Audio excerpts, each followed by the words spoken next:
đây mình tôm đây lò nữa đó là mà nó dê là mà nó dê to tàu là họ mà nó hơi lòng cái há nè mà tồn tại thân dê to nè cái há nó những món cầm luôn nữa xứ nè cái há nó dê những món họ xứ nè hắn dê to mà chín to dê dê thế nè cái há nó mà nó mình luôn dê xứ chẳng nữa cái há nó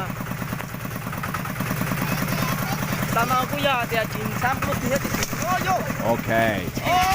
mà đó còn nó đã tiêu nữa hai tiêu nữa chứ chẳng tiêu gì nữa sao nữa con đã đời con luôn cái sự của nó cũng giờ thì nói cái nó chỉnh chạy nữa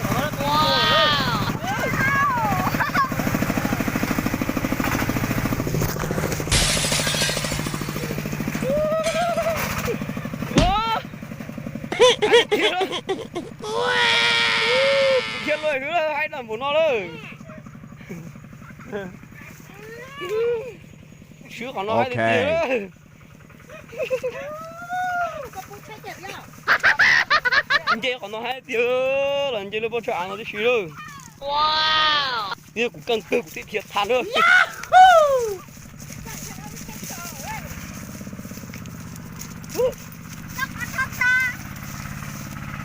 Okay. Còn đợi ta đi.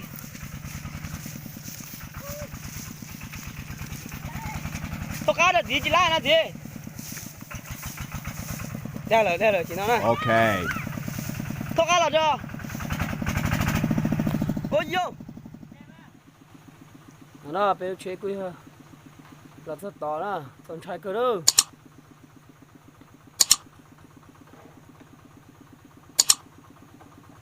Con trai thiệt đó.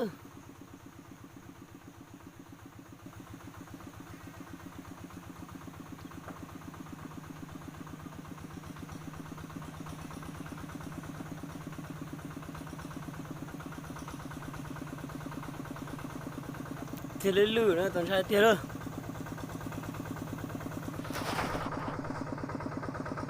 Tiền mình đó cái chú tay thế thôi.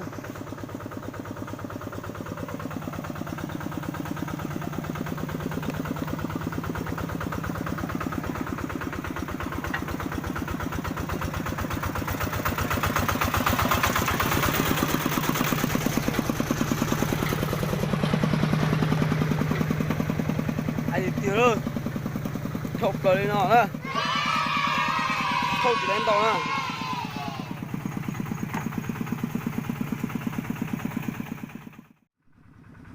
Nó bây giờ tàu nó kia nó bị chế, bây giờ sản phẩm nó lói cái đó nè cho lò nè, chỉ là tàu nó nè, bây giờ trâu luôn mường thắt thôm nè,แต่nó chỉ là một cái bôi giang thôi nè.